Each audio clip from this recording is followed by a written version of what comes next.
Nie wiemy, gdzie będziemy spali, zamek Drakuli zamknięty, nie wbije nam swoich kłów, przeżyjemy.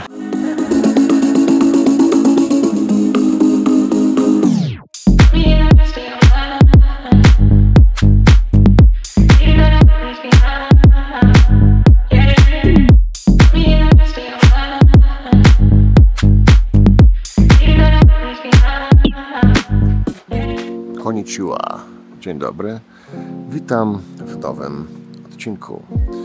Taki mamy widok z naszego balkonu. Jesteśmy już po porannej kawce. Spaliśmy w hotelu Laku Rosu, przepraszam, jeśli się pomyliłem. No i tam w dal widać piękną cerkiew. Tutaj nieopodal widzę jest kemping. Jest dosyć duże jezioro, nad które można sobie przyjść. Wydaje mi się, że ma około kilometra, ale chyba na nie tylko zajedziemy, przywitamy się z nim i pożegnamy. Chcieliśmy dzisiaj pojechać na Transfogarską, jednak z tego miejsca, w którym jesteśmy, i tak musimy się przedostać do Georgenii czy do miejscowości, przepraszam, do Braszowa, a najlepiej do zamku Drakuli. No, na Transfogarską mamy około 6 godzin, także nie wiem, czy to zrobimy. I dzisiaj chyba taki trochę dużo większy spontan niż wczoraj i przedwczoraj. Zatem pakujmy rzeczy i jedźmy w siną dal. Co? Dobra. Jakaś kasztanka zostanie tu. A, to już wczoraj. Ua, tak. I na partero.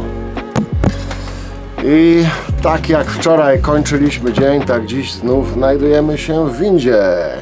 Tam na dole widać potwora. I co? Prawdopodobnie nie pada. Proszę Państwa. Jest możliwe, że czwarty dzień, tak, bo to już czwarty dzień, no, nie spadnie nam kropelka na głowę. Dobry żart. Słuchajcie, śpiwory nam się wysuszyły. Idziemy zapakować pierwszą część bagażu do samochodu. No i lecimy. Och, widok jest piękny. Mógłbym puścić drona, ale coś wam powiem, nie chce mi się. Ostatnio z Wojtkiem nie pokazywałem, jak wygląda środek, ale dziś na szybko pokażę. Tu oczywiście muszą być dwie wody. Jedna zwykła, jedna taka nawadniająca. Jest iPadzik, który miał być w razie potrzeby. No i teraz uwaga, główna komora płaczu. Tu są wszystkie niezbędne rzeczy do namiotu dachowego. Oczywiście rękawiczki, gdyby było za zimno. Tu są wszystkie naciągi do markizy, które potrzebowaliśmy, plus taki hak do markizy, żeby była naciągnięta. No, jakieś futerały do naszych poduszek pompowanych. Trochę podjaśnię. Plecak wujka, papier, który się suszy, bo przemógł, jedne kalosze, tam są w środku drugie kalosze, kurtka jedna wisi na jednym krześle, druga kurtka wisi na drugim krześle, dwa śpiwory wysuszone są w środku, poncho też wysuszone jest w środku, plecak z aparatami wujka jest też tutaj na tylnym siedzeniu, dodatkowo klapki i buty, bo to też musi być. Oczywiście kosmetyczki też muszą być w środku, wiadomo. No tutaj mamy piciu. Środka wam tego nie pokażę, ale z tej strony jest awaryjnie parasolka. Ja już troszkę posprzątałem. Tu moja kurtka, tu wszystko, no, co musi być pod ręką. Oczywiście moje drony, żeby wiadomo co. Jedno poncho, drugie poncho wisi i się suszy. Także w zasadzie to wszystko, kosmetyczka też tutaj jest, tam są jakieś prezenty, flety, kubki i inne rzeczy, które kupiliśmy w ceramice, a tu mam kierowcę, proszę Państwa, kierowca, jak to się mówi, Nie można tego chyba słowa używać. Rajdowca. Rajdowca. Wujek powiedział, że nie przywiezie żadnych mandatów z drogi, także no cóż, trzeba chyba wujkowi zaufać. Jeżeli wujkowi możemy ufać, wpiszcie w komentarzu, że ufamy wujkowi. Jak nie będzie komentarzy, to chyba nie zaufamy.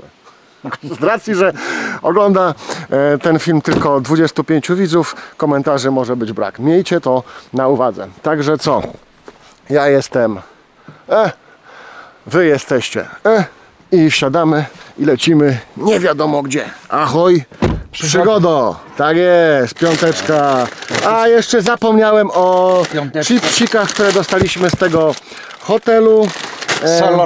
Solone i niesolone, kubki na kawę. Nie dostaliśmy, kubków nie dostaliśmy. No nie, kubków nie dostaliśmy. Czekoladki i inne bajery, pełno kabli. Rowery. Tutaj jeszcze proszę bardzo, lampki i te inne baterie, a pod nogami mam kamery, żeby to wszystko uwieczniać. Dlatego... Laku Roszu, czyli Czerwone Jezioro, to jedno z najpiękniejszych miejsc w Rumunii położone u stóp gór Hyszmasz. Jezioro powstało w 1838 roku w wyniku usunięcia ziemi, które zamknęło przepływ rzeki, tworząc naturalny zbiornik w dolinie. Charakterystyczną cechą jeziora są wystające z wody pnie drzew, pozostałość po lesie, który niegdyś tu rósł.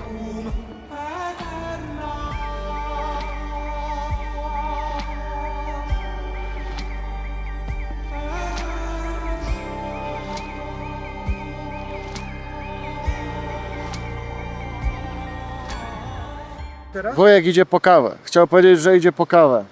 A ja chciałem powiedzieć, że tankujemy na gaz na molu. Na molu aktualnie gaz to 3,57 lei. Więc w zasadzie jest bardzo podobnie do nas. To wychodzi około chyba 2,80, 2,90. Co śmieszne, trochę tutaj zdaliśmy z pana, który nam wlewa gaz, bo musiał założyć kask. I się śmialiśmy, że auto jest za dużo, a to taki szyderczy żarcik. No, czymś trzeba tutaj sobie umilać czas, że tak powiem. Ale no pewnie takie są wymogi i bardzo dobrze, lepiej niech zakłada kask, niż jakbym miał go nie mieć. Bo mógłby na przykład spaść namiot na niego. No to dobra, tankujemy do fulla i jak to mówił Zulugula, lecimy dalej. Zulugula tak wcale nie mówił, ale mówię to ja Żąbek. Dzisiaj plan jest taki, że musimy trochę namiot wysuszyć i markizę, bo jest wszystko przemoczone. I gdzieś chcielibyśmy się zatrzymać przed Transylwanią, Transfogarską, no a na nocleg nie wiadomo ile będzie stopni. Może będzie 2 stopnie, może 0. Ciężko powiedzieć. Jutro ma być lepsza pogoda. Patrz, coś ci powiem. Mów. Uno dla ciebie, a Uno sobie zawiesimy. Viva Romania! Górska fresh, chciałem powiedzieć. Górska świeżość, nie wiem czy nie, no, dojedziemy do gór, to kupiłem, żebyśmy zaznali trochę fresha z gór. Zawiesimy to może teraz sobie tutaj, zobaczymy czy to będzie działało. Dawaj. Działało! Dawaj! Viva Romania! A co? A kto bogatemu zabroni? Co, pojedziemy z flagą Rumunii w Rumunii, a niech będzie. Wujek zakupił pyszną kawusię, więc... I naprawdę jest bardzo smaczna. Tak? Ja się zastanawiałem, czy nie podejść, czy nie wypić jej i iść jeszcze raz, wiesz? Powinniśmy mieć termos 7-litrowy. 7. Do tego baniaka tam białego trzeba... Będzie? A babka się cieszy. Dobra, jest ok. No i dobra.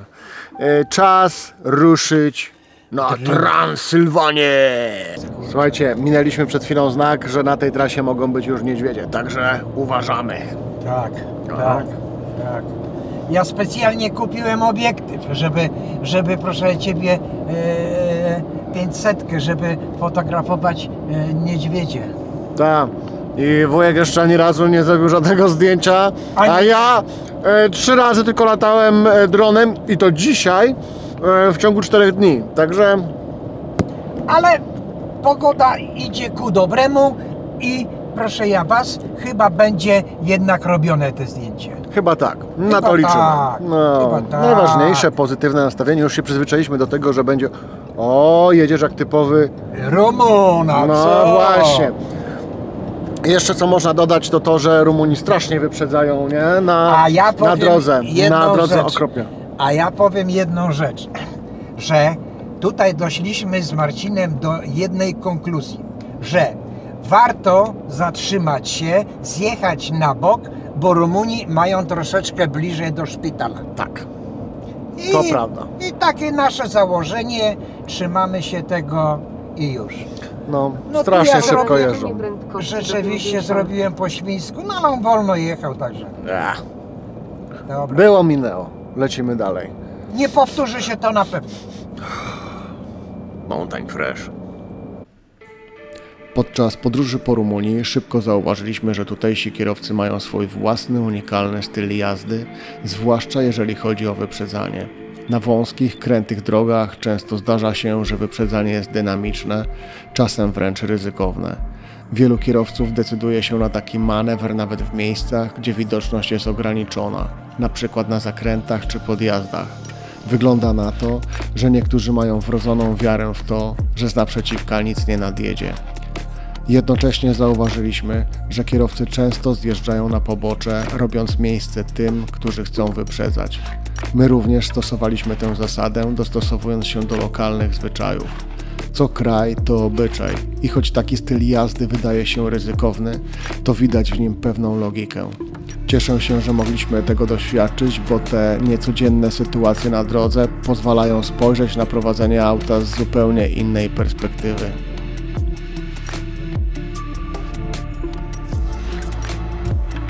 Tak? U nas? Czyli pamiątkę? Kosz możemy kupić. Chcesz coś kupić? Wujek wypłacił leje, bo już nie pada. Ale Także dzisiaj rano leje się skończyły i dzisiaj wujek wypłacił leje, ma w kieszeni leje. żeby były leje. W kieszeni ma leje. Tak, a ja z racji tego, że zapomniałem paska, muszę zatrzymać się na tubylczym jarmarku i po prostu kupić pasek, bo lecą mi spodnie i na tym skończę. Wchodzę jak Europejczyk, typowy. Który chcesz? No to nie skóra. Nie skóra? Nie. Hi, what's the price? To nie skóra. Nie, Marcin. Jaka skóra? Jaka skóra? To skóra? Leather. Ledor jakiś. Ledor. Leather. 5 lei. 5 lei. 5 lei. 5 1, lei. 2, 3, 4, 5 lei. 5. 5? 5. No. Ebbe. Wojek to jest agent. Ne, vagyok megint, ne láss. Mit csinálja? Wujkowi się spodobały dziurawe łyżki. Nie wiem, czy będzie mógł, czy będę mógł to opublikować, ale niech będzie. Nie, pani nie da się przekonać, ale słuchajcie, powiem wam, że tutaj wszyscy są bardzo mili. No, wygląda to miejsce tak jak wygląda, tak jak widzicie. Można sobie kupić na przykład mandarynkowe mydło, kieliszki, bryloczki. Całe szczęście, że są takie miejsca, ponieważ ja musiałem sobie kupić pasek i teraz już spodnie nie spadają mi z wiadomo czego. Także jedziemy dalej. W ogóle fajna tu jest taka patelnia. Cholera jasna, wypadło mi to z głowy, jakie to są patelnie, ale to są takie patelnie i bardzo bym się taka patelnia przydała do gotowania na ogniu. Kurczę, nie pamiętam jak się ta patelnia No. Z czego są te patelnie? To są żeliwne, no ogień, okej. No dobra, to innym razem wybiorę taką patelnię. Bye.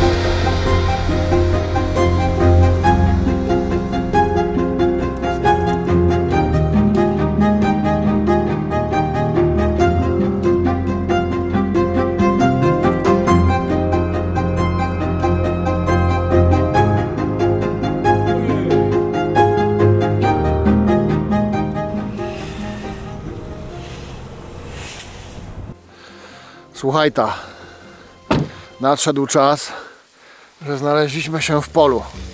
W szczerym polu. W szczerym polu i w polu takim ubłoconym, że trzeba było ubrać kalosze, bo nie da się chodzić tutaj normalnie. Tak prezentuje się nasz biwak, do którego zostaliśmy praktycznie zmuszeni i technicznie też. Tam gdzieś są buty wujka, tam gdzieś są moje buty, to się suszy, to się suszy, to również się suszy.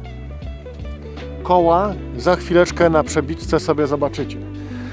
Z racji, że my jesteśmy też już trochę wysuszeni, bo śniadania praktycznie nie zjedliśmy, no to robimy co?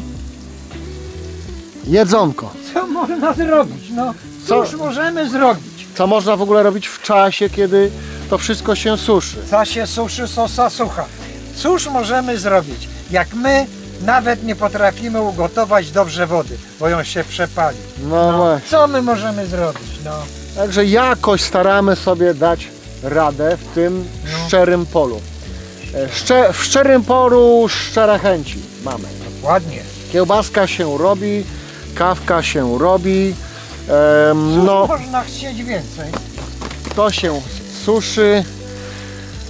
Jest wspaniale, obok jeżdżą samochody i pewnie sobie podglądają, jak my się świetnie bawimy, a my tak naprawdę, pomimo tego, że świetnie się bawimy, to tak naprawdę przygotowujemy się być może do noclegu, który nie wiadomo, czy nastąpi dzisiaj w namiocie, nie? Bo jeżeli się nie wysuszy, to nie nastąpi. Nie nastąpi, oj nie. Nie nastąpi. Żarty żartami, zobaczymy, żarty, czy się to wszystko wyszuszy się. Mam nadzieję, że się wyszuszy. Wysuszy Temperatura ma mieć 2 stopnie, także W nocy. no. A jakby kto pytał, to w lodówce jest stopni 8, ale tam stopni tyle może być. Tak wygląda jedno koło, tak wygląda drugie koło. No tak po prostu to wygląda. No, jesteśmy na drodze, która nie powinna być aż tak ufajdana. Po kilku dniach deszczu przyszedł czas na przymusowy postój. Nasz namiot, markiza i materac wymagają porządnego wysuszenia, bo ciągłe opady dały im się we znaki. Rozłożyliśmy wszystko na wietrze, licząc, że choć trochę uda się to osuszyć. Słońca wciąż nie widać, więc musimy zdać się wyłącznie na wiatr, który przynajmniej częściowo może nam pomóc. To nieoczekiwany moment w podróży, który daje czas na odpoczynek i posiłek. Patrzymy na rozwieszone rzeczy i mamy nadzieję, że chociaż namiot wróci do pełnej funkcjonalności przed kolejnym noclegiem.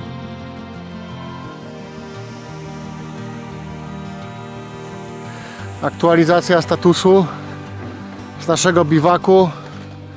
Wszystko już jest złożone. Jak oceniasz stan rzeczy? Czy już jest wysuszone, czy nie? Nie. Nie, no właśnie. Nie jest wysuszone. Znaczy, wiesz, Marcin, w namiocie możemy spać, ale trzeba kupić No, te karimaty. skropliny są. W ogóle, o właśnie, dobrze, że wujek otwiera drzwi.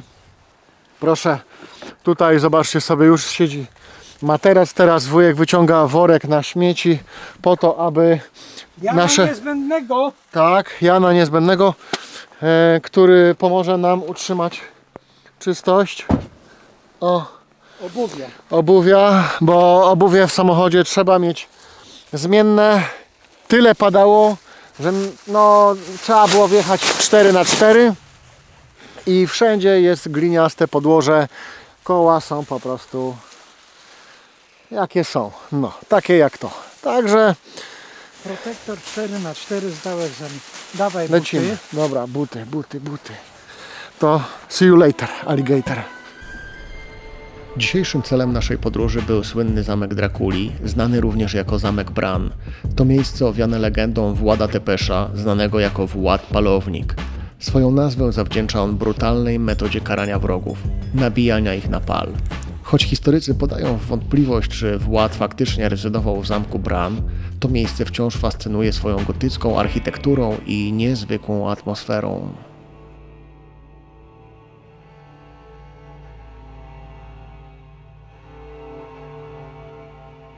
Zamek Bran, położony na granicy Wołoszczyzny i Siedmiogrodu, to jedno z najbardziej rozpoznawalnych miejsc w Rumunii, słynące nie tylko z pięknej architektury, ale i swojej burzliwej historii. Jego budowę rozpoczęto w 1377 roku, a zamek przez wieki pełnił funkcję strategicznej twierdzy obronnej, kontrolując kluczowy szlak handlowy między Transylwanią a Wołoszczyzną. Choć często kojarzone z Władem Palownikiem, znanym również jako Dracula, nie ma dowodów na to, by rzeczywiście zamieszkiwał tę twierdzę. Niemniej, legenda ta przyciąga tysiące turystów każdego roku. Architektura zamku z wysokimi wieżami, wąskimi przejściami i ukrytymi komnatami nadaje mu atmosferę tajemnicy, co tylko wzmacnia jego mit. Wewnątrz można zobaczyć ekspozycje poświęcone historii regionu i rumuńskiej rodzinie królewskiej, która w XX wieku zamieszkiwała zamek. Zamek Bran był bowiem ulubioną rezydencją królowej Marii, która wprowadziła tu wiele zmian, nadając mu bardziej domowy charakter. Wokół zamku rozciąga się malownicza sceneria, zielone wzgórza, lasy i majestatyczne Karpaty. Widok z drona tylko podkreśla piękno tego miejsca, które łączy w sobie historię, legendy i niepowtarzalny krajobraz.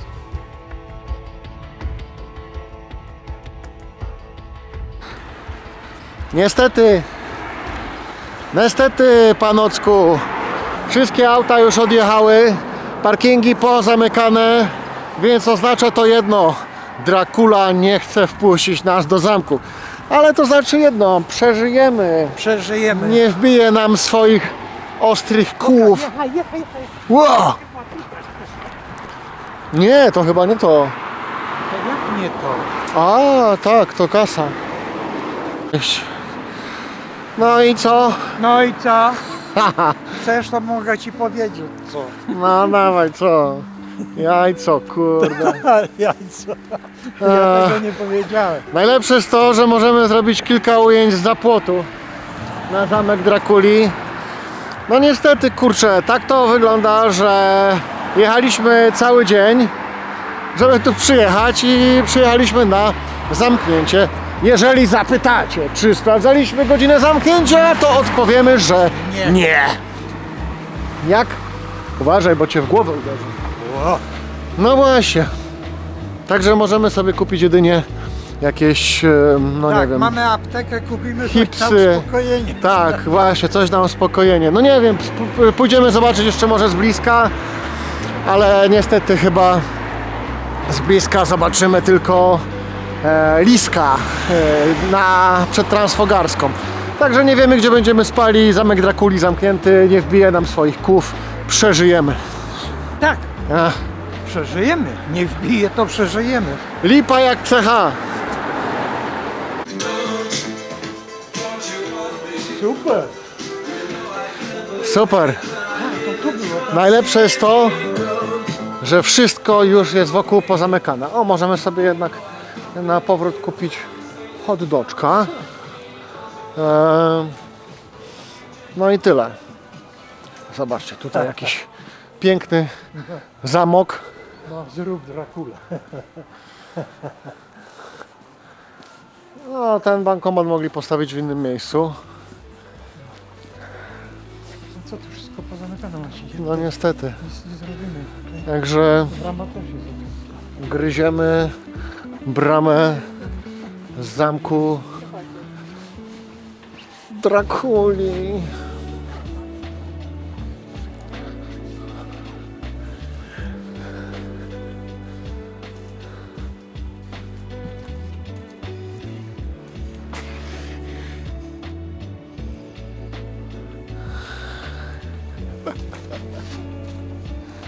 Ekstra.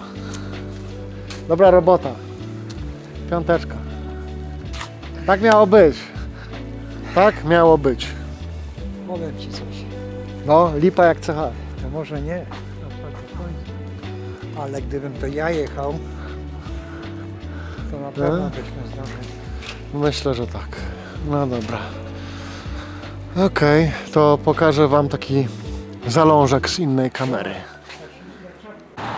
No nie wiem. Dobra. Drakuli nie było, ale wujek bierze śliwki.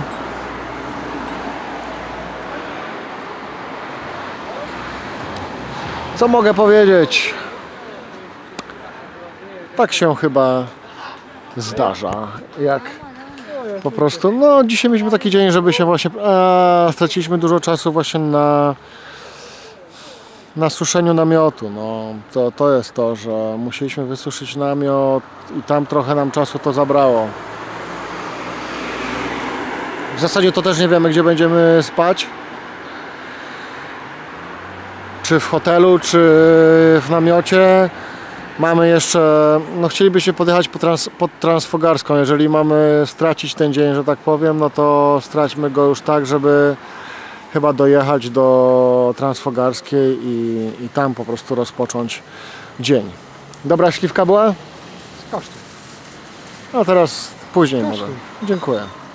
Dziękuję. A co, magnesik chcesz też? Nie. Następnym razem. No więc tak to wszystko wygląda. Tak jest. Ale co można powiedzieć? Nie wiadomo, ile kosztuje wejście do zamku, bo tego nie sprawdziliśmy. Parking tu, gdzie zaparkowaliśmy, kosztuje 10 lei. No ale miasto zamyka każdy biznes, jaki jest, po zamknięciu wrot do zamku Drakuli. Czy można się denerwować, że nie udało nam się wejść do zamku Drakuli? Może trochę, ale z drugiej strony takie sytuacje to część każdej podróży. Zawsze powtarzam sobie, że jeśli coś nie wyjdzie, to znaczy, że mam powód, by kiedyś tu wrócić. Zamek Bran raczej nie zniknie, a ja wiem, że jeszcze nadejdzie dzień, gdy przekroczę jego progi i poznam jego wnętrza. Na razie jednak ruszamy dalej, w nieznane. Przed nami kolejne miejsca, historie do odkrycia i chwile, które zapamiętamy na zawsze. Podróż to nie tylko cel, ale też to, co dzieje się po drodze. I właśnie ta droga sprawia, że każda wyprawa jest wyjątkowa.